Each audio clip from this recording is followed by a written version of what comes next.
Hello बच्चों, स्वागत है फिजिक्स की इस क्लास में आपका।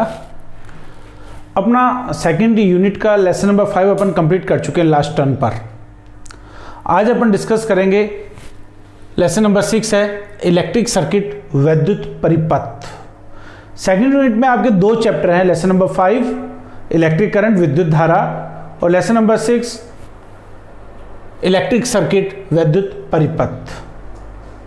इस चैप्टर को स्टार्ट होने से पहले कुछ टर्म्स हैं, वोकैबुलरी टर्म्स कह सकता हूँ, कुछ शब्द हैं, कुछ शब्दावली हैं जिनको बार बार इस चैप्टर में अपन यूज में लेंगे। इसमें सबसे पहला आपका जो टर्म यूज होगा वो होगा विद्युत जाल, इलेक्ट्रिक नेटवर्क। विद्युत जाल को कैसे डिफाइन करूंगा? जाल का मतलब काफी सारा कुछ मिला हुआ, यानी अपन बात करते हैं विद्युत जाल की कि किसी भी विद्युत परिपथ में विद्युत स्रोत तथा अनेक चालक अवयव जैसे प्रतिरोध, धारिता, प्रेरकत्व, डायोड, ट्रांजिस्टर, इनसे या इनसे संबद्ध अवयवों से मिलकर बना जो विद्युत परिपथ है वो क्या कहलाता है? विद्युत जाल। Electric network is made by electric source and different conductor elements like resistance, capacitor, inductance, diode, transistor. That circuit, that mixer should be named as electric network. इन सब युक्तियों से मिलकर बना ये बंद परिपथ पूरा का पूरा क्या कहलाता है? विद्युत जाल। जैसे ये विद्युत स्रोत है, बैटरी, ये प्रतिरोध जुड़े हुए हैं, ये प्रेरक, तो आगे चैप्टर में अपन डिस्कस करेंगे क्या होता है प्रेरक। प्रेरण कुंडली है जिसको आप प्रेरक तो अपन लिखते हैं एल से, इंडक्टेंस जिसको प्रेजेंट किया है एल से, इंडक्टिव कॉइल है, और ये कैपेसिटर सी, संधारित्र सी। इन सब से मिलकर बना हुआ ये पूरा का पूरा परिपथ क्या कहलाता है? विद्युत जाल। कभी डेफिनेशन आपसे पूछ नहीं जाएगी बोर्ड एग्जाम में, बट ये टर्म मैं यूज में लूंगा तो आपको ध्यान रखना है। इसी से रिलेटेड है शाखा, ब्रांच। विद्युत जाल का वह भाग या वह पथ कह सकता हूं, that part of electric network और path in which the current should be of constant value, जिसमें नियत मान की धारा प्रवाहित हो रही हो, वो क्या कहलाती है? शाखा या ब्रांच।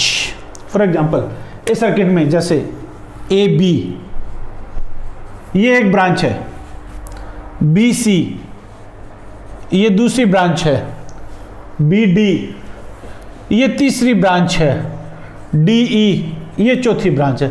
काफी सारी ब्रांचेज है, काफी सारी शाखाएं हैं। नेक्स्ट है संधि या नोड बिंदु, जंक्शन और नोड पॉइंट। विद्युत जाल में स्थित वह बिंदु जहां पर दो या दो से अधिक शाखाएं आकर मिलती हैं। In electric network that point where two और more than two branches are meet that is named as junction और नोड पॉइंट। जैसे ये जंक्शन पॉइंट हो गया बी, ये जंक्शन पॉइंट हो गया डी, ये जंक्शन पॉइंट हो गया सी, ये जंक्शन पॉइंट हो गया ई। ये शाखा आ रही है, ये शाखा आ रही है, ये शाखा आ रही है, ये ब्रांचेस। क्या? विद्युत जाल में स्थित वह बिंदु जहां दो या दो से अधिक शाखाएं आकर मिलती है क्या कहलाता है? संधि या नोड बिंदु। Junction or node point in electric network, that point where two or more than two branches are meet, that is named as junction or node point। से B, C, D, E ये चारों जो point हैं ये junction points आ गए। अब बात करते हैं पास या लूप की। लूप इलेक्ट्रिक नेटवर्क में विद्युत जाल में विभिन्न शाखाओं से मिलकर बना बंद पथ क्या कहलाता है? पास या loop. In the electric network A close path which is formed by different branches is named as loop. For example जैसे A B C H A ये एक लूप हो गया, बी डी ई सी ये सेकंड लूप, इसको भी कह सकता हूं B D F G E C B ये तीसरा loop, A B D F G E C H A ये दूसरा लूप। तो ये काफी सारे लूप हैं। ये क्या है? कई सारी ब्रांचेस से, कई सारी शाखाओं से मिलकर बने बंद पथ को अपन क्या कह देते हैं? पास या लूप। और लास्ट पॉइंट है सक्रिय तथा अक्रिय परिपथ, active and passive circuits. Active का मतलब जो वर्किंग में हो, सक्रिय हो। सक्रिय कब होगा? जब इलेक्ट्रिक सोर्स जुड़ा होगा, कि जिस परिपथ में कोई भी विद्युत स्रोत या वोल्टता स्रोत जुड़ा हो, जिससे ऊर्जा प्राप्त हो रही हो परिपथ में, तो वो परिपथ कैसा कहलाएगा? सक्रिय परिपथ। Active circuit is that part of the electric network in which there is any electric source or voltage source is available for providing electric energy, that is the active circuit. And passive, अक्रिय परिपथ। अक्रिय परिपथ का मतलब है जिस परिपथ में कोई भी विद्युत स्रोत, वोल्टता स्रोत नहीं हो। Passive circuit means there is the no presence of any electric source और voltage source, that circuit should be named as passive circuit. तो ये 5 टर्म्स हैं जो कि आपकी इलेक्ट्रिक सर्किट से रिलेटेड है, बार बार अपन इनको यूज में लेंगे। अब अपन बात करते हैं, अपने मेन टॉपिक पे आ जाते हैं। इसमें सबसे पहला पॉइंट आपका है किरचॉफ का प्रथम नियम, जिसके कई सारे नाम हैं, कई सारे नाम से अपन जानते हैं, अपन बात करते हैं, कई सारे क्वेश्चंस बनते हैं, साथ के साथ सब डिस्कस करते चलेंगे। अपना जो पॉइंट है, फर्स्ट पॉइंट इसमें वो है किरचॉफ का प्रथम नियम। इस नियम को कई नाम से जाना जाता है, जैसे कह दिया जाता है किरचॉफ का संधि नियम लिखिए, संधि नियम भी कह देते हैं, इसको धारा नियम भी कह देते हैं।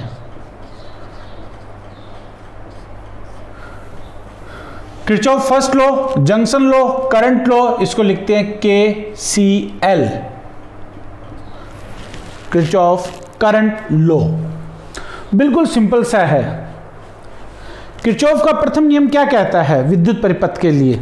सीधी सी बात, आपको मैथमेटिकल टर्म ध्यान रखना है, से summation of I is equal to 0। This is the Kirchhoff first law, that is named as KCL law. Kirchhoff के प्रथम नियम के अनुसार विद्युत जाल में किसी संधि या नोड बिंदु पर मिलने वाली सभी विद्युत धाराओं का बीजगणितीय योग कितना होता है? 0 होता है। यही किरचॉफ का प्रथम नियम है। According to KCL, in electric network at the junction और node point, the algebraic sum of all the currents meeting at that point is equal to 0, summation I is equal to 0। यही Kirchhoff का प्रथम नियम है। Kirchhoff के प्रथम नियम के अनुसार विद्युत जाल के किसी संधि या नोड बिंदु पर मिलने वाली विद्युत धाराओं का बीजगणितीय योग 0 होता है, summation I is equal to 0। ये आपको स्टेटमेंट लिखना है। अर्थात मैं बात करता हूं, इसको उदाहरण से अपन एक्सप्लेन करेंगे एग्जाम्पल से। अर्थात ये एक जंक्शन पॉइंट है, से जंक्शन पॉइंट O, इसमें काफी सारी ब्रांचेज है, से I1, I2, I3, I4, I5। Junction point O है, तो किरचॉफ के प्रथम नियम से जंक्शन पॉइंट O पर, संधि बिंदु O पर जो धाराएं संधि बिंदु की तरफ आ रही हैं उनको तो हम धन ले रहे हैं, पॉजिटिव साइन का ले रहे हैं, और जो धाराएं संधि बिंदु से बाहर निकल रही हैं उनको हम क्या लेंगे? नेगेटिव साइन का। अकॉर्डिंग टू कन्वेंशन चिन्ह परिपाटी यही कह रही है क्या, कि संधि बिंदु की तरफ आने वाली जो धाराएं उनको धनात्मक लें, तो संधि बिंदु O पर KCL से, किरचॉफ के प्रथम नियम से ये आ जाएगा I1 plus I2 minus I3 minus I4 plus I5 is equal to 0। ये इसका एल्जेब्रिक सम, बीजगणितीय योग, या ये इक्वेशन कहती है I1 plus I2 plus I5 is equal to I3 plus I4। ये इक्वेशन नंबर 2। इक्वेशन नंबर 2 ये कह रही है, क्या कह रही है? कि संधि बिंदु की तरफ आने वाली धाराओं का बीजगणितीय योग संधि बिंदु से बाहर निकलने वाली धाराओं के बीजगणितीय योग के बराबर होता है। यानी मैं यूं कहूं क्या कि इस बिंदु O पर अपन बात करते हैं स्थायी धारा की, तो इस इक्वेशन के अकॉर्डिंग प्रति सेकंड जितना आवेश संधि बिंदु की तरफ आएगा उतना ही आवेश संधि बिंदु से क्या हो जाएगा, बाहर निकल जाएगा, अर्थात कुल आवेश क्या रहेगा, संरक्षित रहेगा। अतः किरचॉफ का प्रथम नियम किस पर आधारित है, आवेश संरक्षण नियम पर आधारित है। किस पर आधारित है, आवेश संरक्षण नियम पर आधारित है। यह भी पूछ लिया जाता है कि किरचॉफ का आवेश संरक्षण पर आधारित नियम लिखिए। मैं फिर रिपीट कर रहा हूं, सबसे पहले बात आ जाती है इसकी definition, summation I equal to 0। Second इसका एग्जांपल।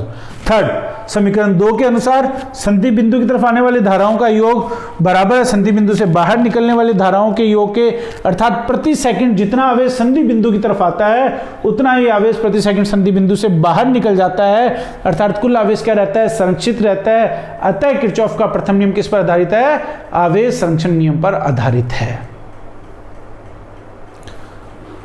ये आपका किरचॉफ का प्रथम नियम। According to KCL law summation I is equal to 0। For example I1 plus I2 plus I3 I1 plus I2 plus I5 is equal to I3 plus I4। That means the sum of the current coming towards the junction point is equal to sum of the current left to the junction point. That means the charge coming towards the junction point in per second is equal to total charge left the junction in per second. That means total charge remains conserved. Hence we say KCL, Kirchhoff first law, is based on which conservation law? Charge conservation law. यही Kirchhoff का प्रथम नियम है। इस पर board exam में एक बार numerical question भी पूछा गया, जैसे ये आपको दे दिया गया क्वेश्चन इस फॉर्म में। प्रदर्शित चित्र में I1, I2, I3 का मान ज्ञात कीजिए।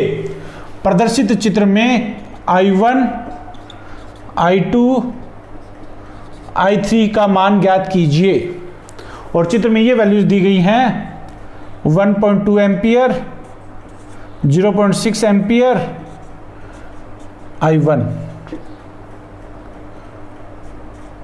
ये वैल्यू। ठीक ऐसे ही यहां पर अपन बात करें 1.5 एम्पियर I2, ये अपन बात करें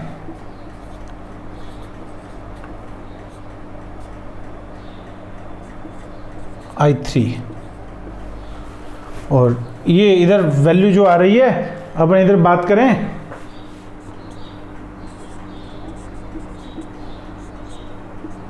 ये I4, यानी I1, I2, I3, I4 की वैल्यू कैलकुलेट करें। किस लॉ से करनी है, किरचॉफ के प्रथम नियम से करनी है। इसीलिए तो इसको क्या कहते हैं, संधि नियम या धारा नियम। धाराओं पे बेस्ड है, जंक्शन पॉइंट से रिलेटेड है, आवेश संरक्षण पर आधारित है। तो ये क्या कहता है, इस जंक्शन पॉइंट पर यहां पर 1.2 आ रही है, 0.6 आ रही है, I1 की वैल्यू आ जाएगी 1.2 plus 0.6 that is equal to 1.8 ampere. I1 की वैल्यू यहां पर इस जंक्शन पॉइंट पर 1.8 में से 1.5 इधर आ गई तो I2 की वैल्यू आ जाएगी 1.8 minus 1.5 that is equal to 0.3 ampere. ये 1.5 इधर जा रही है इस जंक्शन पॉइंट पर, 0.2 इधर से आ रही है तो I3 आ जाएगी 1.5 प्लस 0.2 दैट इज 1.7 एम्पियर। कुछ भी नहीं है, वन लाइन क्वेश्चन है, सिंपल सा। ठीक है, ऐसे ही 0.7 ये आ रही है, 0.3 ये आ रही है तो I4 की वैल्यू आपके पास आ जाएगी 0.7 plus 0.3 that is equal to 1 ampere. ये इस पॉइंट पर आपसे रिलेटेड ये न्यूमेरिकल क्वेश्चन बनता है जो मैंने आपको यहां पे बता दिया है। तो बच्चों ये आपका किरचॉफ का प्रथम नियम। अपन नेक्स्ट जो डिस्कस करेंगे वो डिस्कस करेंगे किरचॉफ का दूसरा नियम।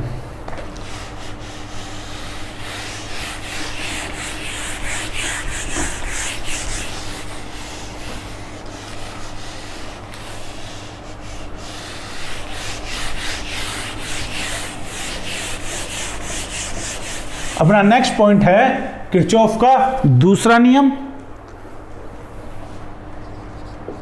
जिसको अपन कहते हैं वोल्टता नियम।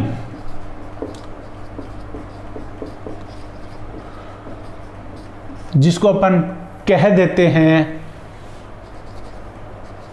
लूप या पास नियम, लूप या पास नियम, और जिसको अपन कह सकते हैं ऊर्जा संरक्षण पर आधारित नियम। Kirchhoff second law, Kirchhoff voltage law और Kirchhoff loop law, that is also denoting by KVL, Kirchhoff voltage law. यहां पर अपन टर्म यूज में ले रहे हैं वोल्टेज, पहले नियम में क्या टर्म यूज में ली थी, करंट। वहां स्टेटमेंट बताया था, बिल्कुल सिंपल सा statement, summation I is equal to 0। यहां क्या लिखूंगा, summation del V is equal to 0। Equation number first. यानी किरचॉफ का दूसरा नियम क्या कहता है कि किसी बंद पथ में, किसी बंद लूप में, पास में एक निश्चित दिशा में चलते हुए, किरचॉफ के दूसरे नियम के अनुसार किसी बंद लूप या पास में निश्चित दिशा में चलते हुए वोल्टता परिवर्तन का बीजगणितीय योग क्या होता है, 0 होता है। According to KVL, in a closed loop, in a definite direction, the sum of change in voltage is equal to 0. This is the KVL. यही क्या किरचॉफ का वोल्टता नियम है। इसको मैं एक तरीके से और समझा सकता हूं। फॉर एग्जाम्पल अपन एक उदाहरण ले रहे हैं परिपथ का, इलेक्ट्रिक सर्किट का। ये एग्जाम्पल लिया है, इसके बहुत सारे रूल्स हैं, बहुत सारे नियम हैं कि कब तो वोल्टेज को पॉजिटिव लेना है, कब वोल्टेज को नेगेटिव लेना है। जब current higher to lower potential की तरफ जाएगी, उच्च विभव से निम्न विभव की तरफ जाएगी, तब वोल्टेज गेन होगा कि वोल्टेज ड्रॉप होगा। लो से हाई की तरफ जाएगी तो वोल्टेज गेन होगा कि वोल्टेज हाई होगा। हमें कोई नियम नहीं याद रखना, नियम कभी एग्जाम में नहीं पूछा जाएगा। इस पर बेस्ड न्यूमेरिकली स्टेटमेंट पूछा जाएगा, कैसे वो मैं भी बताऊंगा आपको। अपन बात कर रहे हैं ये एक इलेक्ट्रिक सर्किट की, विद्युत परिपथ की, जिसमें 2 इलेक्ट्रिक सोर्स जुड़े हुए हैं, 2 सेल जुड़े हुए हैं। इसका EMF, इसका विद्युत वाहक बल E2, इसका विद्युत वाहक बल E1, ये प्रतिरोध R1, ये प्रतिरोध R2। इस बंद परिपथ में अपन यूं चल रहे हैं, ये एक पर्टिकुलर डायरेक्शन में चल रहे हैं। तो किरचॉफ का दूसरा नियम क्या कहता है, change in delta V is equal to 0। यानी ये इलेक्ट्रिक सोर्स है, ये विद्युत स्रोत है, इनका क्या काम है परिपथ में, विद्युत ऊर्जा प्रदान करना। बहुत ध्यान से समझना, इनका क्या काम है परिपथ में, विद्युत ऊर्जा प्रदान करना। और प्रतिरोध है, इनका क्या काम है कि जो विद्युत ऊर्जा प्रदान की जा रही है, किस रूप में, धारा के रूप में, करंट के फॉर्म में, उस करंट को रोकना। यानी जो एनर्जी प्रोवाइड करेगा, ये उन एनर्जी को कंज्यूम करेंगे, जिसको अपन क्या कहते हैं, विभव पतन, वोल्टेज ड्रॉप। जो एनर्जी यहां से करंट फ्लो होने में होगी ना, जो एनर्जी यहां से करंट फ्लो होने में ड्रॉप होगी, उसको अपन कहेंगे पोटेंशियल ड्रॉप। यानी R1 के अक्रॉस पोटेंशियल ड्रॉप ले रहा हूं V1, R2 के अक्रॉस कितना ले रहा हूं V2। कोई नियम ध्यान नहीं रखना है आपको, तो एक ही बात ध्यान रखनी जो बता रहा हूं कि बंद परिपथ में यूं चल रहे हैं, तो जो वोल्टेज ड्रॉप है कितना हो जाएगा, V1 plus V2, that is equal to, इतना तो वोल्टेज ड्रॉप हो रहा है, इतनी एनर्जी कंज्यूम हो रही है। प्रोवाइड कौन कर रहा है, दोनों सेल प्लस से बाहर निकल रहे हैं, इक्वल साइन के उधर, इसको तो लेना है E1। और यहां इस सेल में एंटर कर रहे हैं, प्लस में एंटर कर रहे हैं, तो इसका साइन क्या लेना है, माइनस। ये किरचॉफ के नियम का दूसरे नियम का अन्य रूप है। अपन क्या कह सकते हैं कि किसी भी बंद लूप या पास में एक निश्चित दिशा में चलते हुए प्रतिरोधों के सिरों पर वोल्टता पतन का बीजगणितीय योग, वोल्टता पतन का बीजगणितीय योग परिपथ में प्रयुक्त सेलों के विद्युत वाहक बलों के बीजीय योग के बराबर होता है। यही किरचॉफ का दूसरा नियम से in a closed loop by moving in a definite direction, the algebraic sum of voltage drop across the resistances is equal to the algebraic sum of EMF of the cells using in the circuit, that is V1 plus V2 is equal to E1 minus E2. यही KVL है. अब इसमें question आता है Kirchhoff का दूसरा नियम किस संरक्षण पर आधारित है और क्यों? Kirchhoff second law is based on which conservation law and why? Kirchhoff का दूसरा नियम क्या कहता है कि प्रतिरोधों के सिरों पर वोल्टता पतन का बीजगणितीय योग किसके बराबर है? प्रयुक्त सेलों के विद्युत वाहक बलों के बीजीय योग के. So the algebraic sum of EMF of using cell in the circuit is equal to algebraic sum of voltage drop across the resistances. EMF source ये परिपथ में क्या प्रदान कर रहे हैं? एनर्जी प्रोवाइड कर रहे हैं, ऊर्जा प्रदान कर रहे हैं. वो ऊर्जा कंज्यूम हो रही है, खर्च हो रही है R1 और R2 के अक्रॉस किस फॉर्म में? V1 और V2 पोटेंशियल ड्रॉप के टर्म्स में, विद्युत विभव के पदों में. यानी ये समीकरण कह रही है कि जितनी ऊर्जा प्रदान की गई उतनी ऊर्जा खर्च हो रही है. टोटल ऊर्जा क्या रह रही है? कंजर्व रह रही है. कुल ऊर्जा क्या रह रही है? नियत रह रही है. और यही क्या है? ऊर्जा संरक्षण का नियम. अतः किरचॉफ का दूसरा नियम किस पर आधारित है? ऊर्जा संरक्षण नियम पर आधारित है. क्या लिखोगे इसमें? किरचॉफ का दूसरा नियम ऊर्जा संरक्षण नियम पर आधारित है क्योंकि इसमें परिपथ में प्रयुक्त सेलों के द्वारा प्रदान की गई कुल ऊर्जा प्रतिरोधों के सिरों पर खर्च कुल ऊर्जा के योग के बराबर होती है. अर्थात कुल ऊर्जा क्या रहती है? संरक्षित रहती है. यही ऊर्जा संरक्षण का नियम है. अतः किरचॉफ का दूसरा नियम किस पर आधारित है? ऊर्जा संरक्षण नियम पर आधारित है. Kirchhoff's second law is based on energy conservation law because the total energy providing by the electric source using in the circuit is equal to the energy consumed across the resistances in the form of potential drop. Hence total energy remains conserved. So we say this is based on which conservation law? Energy conservation law. यहां पर आपको doubt रहेगा, अलग अलग books अलग अलग V1, V2, E1, E2 sign के नियम देती है. आपको मैंने एक ही बात बताई है, जिस दिशा में चल रहे हैं उसी दिशा में चलते हुए यदि सेल के प्लस में एंटर करते हो तो उसका चिन्ह माइनस का लेना है और प्लस से बाहर निकलते हो तो साइन क्या लेना है? प्लस में लेना है. मैं इसको एक एग्जांपल से समझा देता हूं. जैसे ये आपका क्वेश्चन एक दिया हुआ है, एक न्यूमेरिकल क्वेश्चन दिया हुआ है कि चित्र में दर्शाए गए E1, E2, E3 तीन इलेक्ट्रिक सोर्स हैं और तीन रेजिस्टेंसेज है.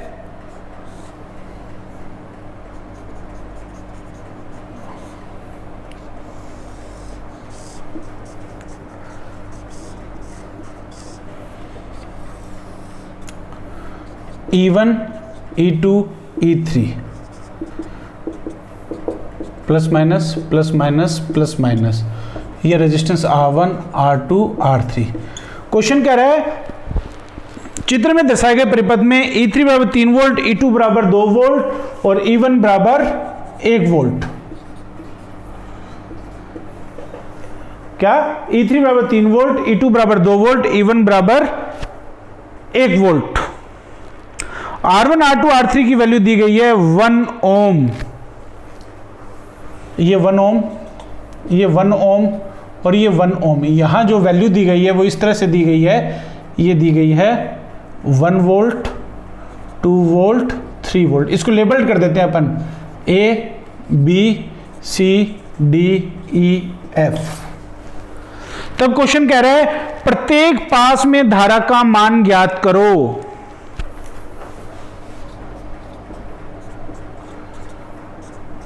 Find the value of current, find the value of current in each loop. ये आपको क्वेश्चन दिया हुआ है, कुछ भी नहीं करना है. इस क्वेश्चन में आपको देखना है, क्वेश्चन में करंट की डायरेक्शन भी क्वेश्चन दे रहा है.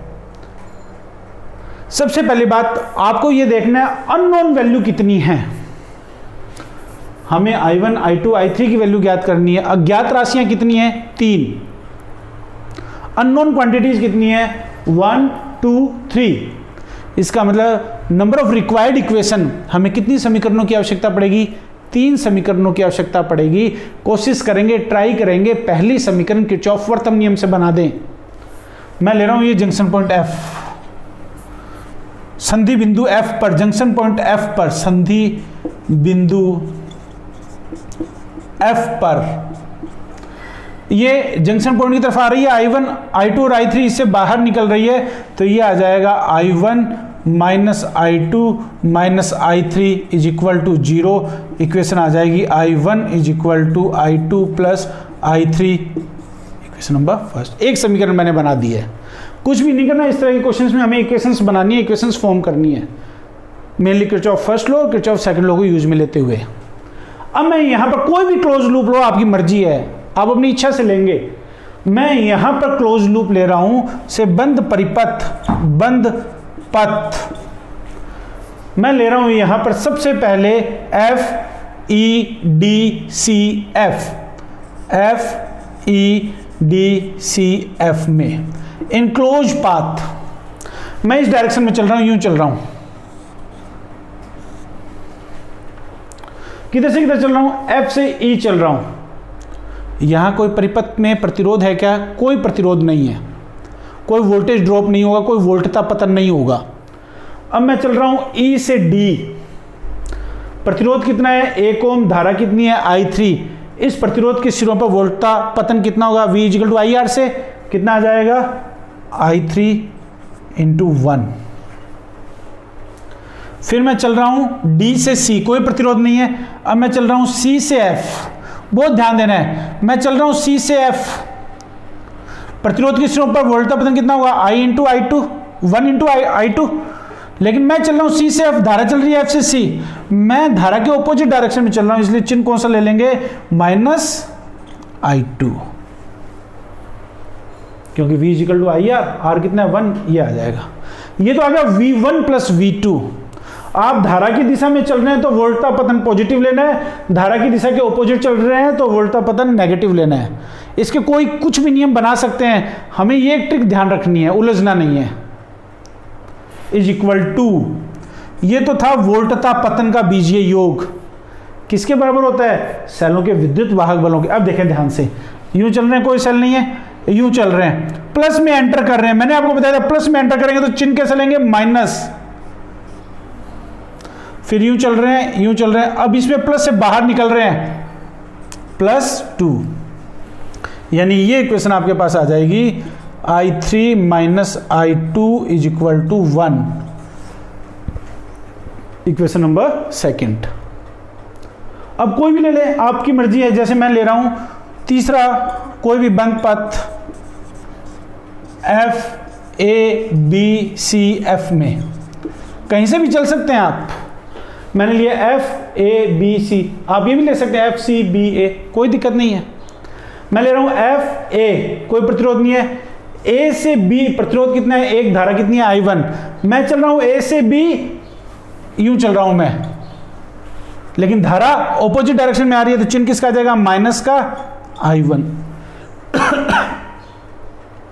फिर आगे B से C कोई प्रतिरोध नहीं है, C से F प्रतिरोध 1, धारा I2, अपन ऑपोजिट डायरेक्शन में चल रहे हैं, माइनस I2।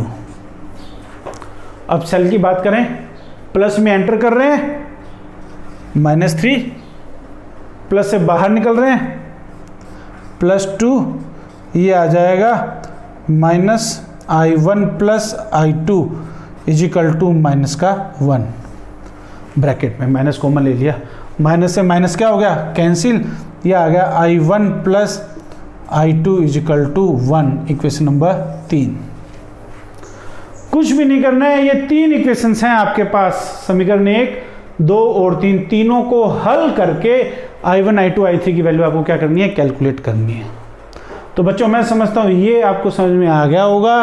आपको कोई रूल फॉलो नहीं करना है, आपको जो ट्रिक मैंने बताई है वो फॉलो करनी है, आपको न्यूमेरिकल में कहीं कोई दिक्कत नहीं आएगी। अब जैसे छोटा सा क्वेश्चन आपसे पूछ लिया जाए कि किरचॉफ के प्रथम नियम और दूसरे नियम में अंतर क्या है? What is the difference between KCL and KVL? KCL Kirchhoff का प्रथम नियम, चाहे परिपथ खुला हो चाहे बंद हो, दोनों ही स्थितियों में लागू होगा। In the both cases it should be apply while the circuit should be in the open और circuit should be in the closed circuit। Open और क्लोज सर्किट तो बता ही दिया ना आपको। वाइल केवीएल, ये केवल और केवल किस कंडीशन में लगेगा, जब परिपथ कैसा होगा, बंद होगा, only for the close path और क्लोज सर्किट। क्लोज सर्किट ना कह के अपन क्या कहेंगे, क्लोज पाथ कहेंगे। वो किसके लिए, खुले या बंद पथ किसी के लिए भी हो सकता है, जबकि ये किसके लिए होगा, सिर्फ बंद परिपथ के लिए होगा। दूसरी बात, किरचॉफ का प्रथम नियम किस पर आधारित है, धारा यानी आवेश संरक्षण पर आधारित है, और दूसरा नियम किस पर आधारित है, ऊर्जा संरक्षण नियम पर आधारित है।